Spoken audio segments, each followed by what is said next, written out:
pagi, salam sejahtera. Terima kasih karena bersama dengan saya di Nazilin Unity Channel. Di saat subuh pagi hari ini, kita digemparkan pula dengan satu laporan berkait dengan kesihatan Tun Mahathir Mohamad. Semalam kita digemparkan dengan pemergian Allahyarham Tun Taib Mahmud, bekas Ketua Menteri Sarawak. Saudara-saudara sekalian, ramai yang menjangkakan Tun Mahathir Mohamad bakal sembuh tidak lama lagi. Namun baru-baru ini kita digemparkan dengan sebuah gambar yang memaparkan kononnya Tun Mahathir Mohamad dalam keadaan nazak.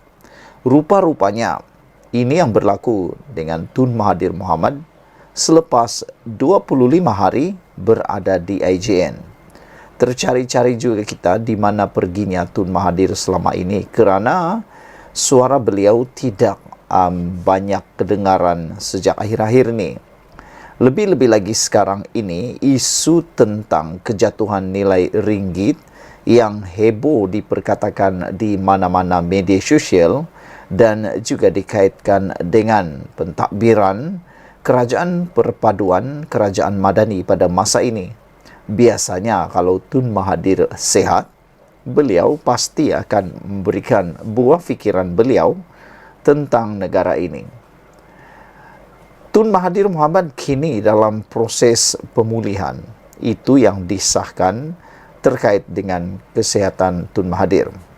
Namun demikian, apabila bercakap tentang kesihatan Tun Mahathir, ramai netizen yang berharap supaya Tun Dr. Mahathir Mohamad segera berundur daripada dunia politik, dunia pentadbiran, bahkan kepada perkara-perkara keduniaan. Ini katakan mereka memandangkan usia Tun Mahathir yang sudah mencecah tahun 1999 tahun, berumur 1999 tahun. Mereka kata lebih baiklah Tun Mahathir senyaplah seperti yang berlaku sekarang ini. Karena itu lebih baik, kata mereka, dengan senyapnya suara Tun Mahathir kerana beliau kurang sehat, kelihatan aman damai dunia politik di Malaysia. Tiada yang lebih kontroversi selain daripada yang selalu dikaitkan dengan Tun Mahathir Mohamad. Saudara-saudara sekalian, bekas Perdana Menteri Tun Dr. Mahathir Mohamad masih dalam proses pemulihan. Setelah 25 hari dimasukkan ke IJN di Kuala Lumpur, beliau masih lagi dalam proses pemulihan. Menurut kemas kini di media sosialnya sebentar tadi, media sosialnya turut berkongsi gambar pemimpin berumur hampir 100 tahun itu sedang membaca akhbar dan menulis sesuatu. Gambar itu dikeluarkan di tengah-tengah kabar angin bekas anggota Parlimen Langkawi itu kononnya sedang kritikal dan tengah nazak. Mahathir dimasukkan ke IJN pada 26 Januari lepas akibat masalah jangkitan yang tidak diperincikan. Disusuli tempoh berehat untuk pemulihan optimum. Bekas Perdana Menteri 2 kali dan paling lama berkhidmat itu pernah menjalani pembedahan jantung sebelum ini. Akibat keadaan kesihatannya, pendengaran kes samanya terhadap timbalan Perdana Menteri Zahid Hamidi berkaitan dakwaan kenyataan fitnah mengenai isu Kuti minggu lepas terpaksa ditangguhkan. Sekian dulu untuk kali ini. Jangan lupa tinggalkan komen anda, tekan butang subscribe. Kita jumpa lagi. Bye-bye. Selamat pagi. Ini keputusan terkini daripada SPRM berkait dengan siasatan kekayaan aset-aset daripada anak-anak Tun Mahathir Mohamad. Kita agak bersimpati juga kerana dalam keadaan Tun Mahathir yang sedang dalam pemulihan, sudah berada lebih 25 hari di IJN, yang boleh kita kata beliau dalam keadaan yang lanjut usia. Kini anak-anak Tun Mahathir pula dalam bahaya besar apabila SPRM memohon supaya setiap aset yang dimiliki oleh anak-anak Mahathir perlu diisytiharkan. 30 hari telah diberikan kepada kedua anak Tun Mahathir yang telah disiasat ini. Namun demikian, selepas 30 hari, belum pun habis 30 hari, mereka dah mula memohon untuk meminta pelanjutan tempoh pengisytiharan harta tersebut. Mula-mula Mirzan, kali ini Muqzani pula yang memohon untuk tambahan 30 hari, dan bersyukurlah kerana SPRM telah pun meluluskan permohonan tersebut dan Muqzani dapat 30 hari tambahan isytihar harta. Ada beberapa netizen yang mula mempersoal kata mereka berapa banyakkah kekayaan aset atau perkara yang perlu diisytiharkan sehingga mengambil masa 60 hari. Namun ada juga netizen yang menjawab, kata beliau, bagaimana mau macam mana tak dapat macam mana mau mau isytihar harta kalau ianya mengambil masa yang sangat lama, berpuluh-puluh tahun. Jadi susah nak koreksi di sana data dan maklumat, kata mereka. Tak ada juga netizen kata, buat apa nak korek harta yang dah berpuluh tahun? Cukuplah korek harta yang terkini 5 tahun kebelakangan, kata mereka. Itu pun dah cukup tahu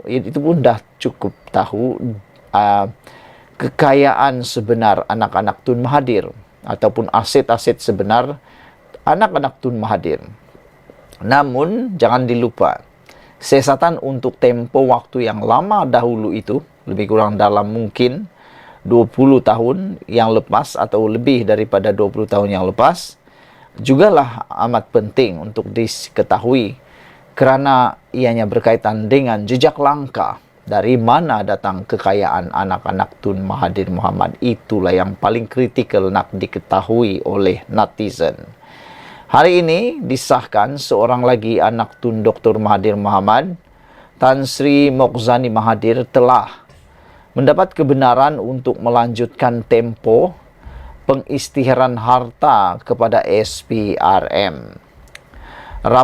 Lapor portal Berita Scoop malam tadi, SPRM memberikan lanjutan 30 hari sama seperti Tan Sri Mirzan Mahathir. Perkara itu disahkan Ketua Pesuruhjaya SPRM Tan Sri Azam Baki ketika dihubungi portal berita itu. Tan Sri Muqzani telah memohon untuk melanjutkan tempo pengisytiharan harta. SPRM akan benarkan tambahan 30 hari lagi, kata beliau. Dilaporkan Mirzan dikehendaki mengisytiharkan segala aset alih dan tidak alih yang berada dalam pegangannya sama ada dalam atau luar negara dalam tempoh 30 hari dari tarik notis dikeluarkan, iaitu 18 Januari. Muqzani pula disiasat mengikut Akta SPRM 2009 serta Akta Pencegahan Pengubahan Wang Haram, Pencegahan Pembiayaan Keganasan dan Hasil Aktiviti Haram. Menurut Mirzan dan Muqzani, mereka diminta untuk mengisytiharkan aset dari tahun 1981, yaitu ketika Mahathir mula menjadi Perdana Menteri. Namun mereka meminta masa yang lebih kerana mahu mengumpulkan maklumat selama 43 tahun itu adalah sukar dan satu usaha yang mustahil. Sekian dulu untuk kali ini. Jangan lupa tinggalkan komen Anda.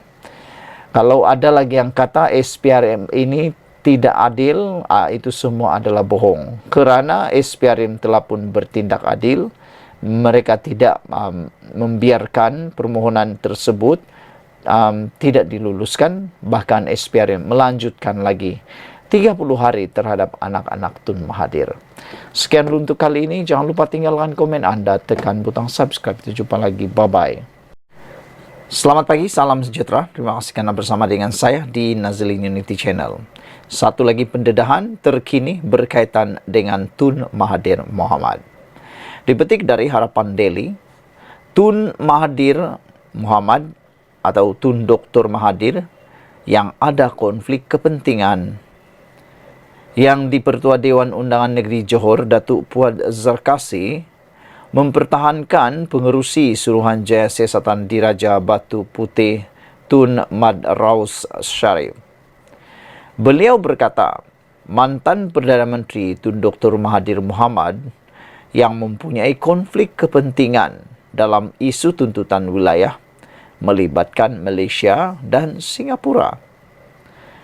Tun Mahathir cari alasan untuk mengelak RCI, kata Puan. Dia tahu dosa kehilangan wilayah amat berat dan tidak boleh dimaafkan sehinggalah ke anak cucu atau tidak boleh dimaafkan ke anak cucu, katanya dalam satu hantaran di Facebook.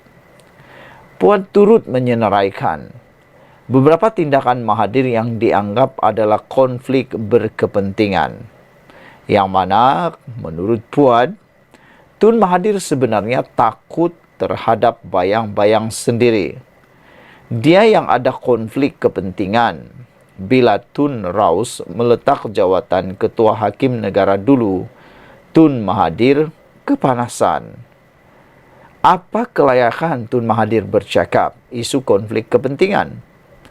Dia orang yang paling banyak diselubungi konflik kepentingan ketika di puncak kuasa, kata Puan.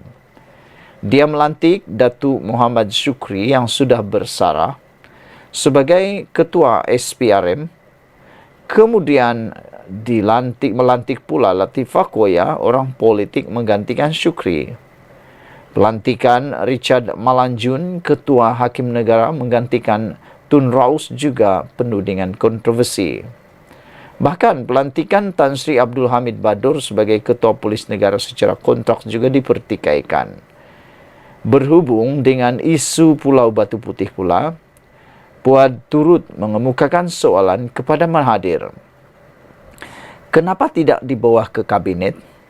Keputusan untuk menghentikan rayuan terhadap keputusan berkait dengan Pulau Batu Putih telah pun menimbulkan pertanyaan besar.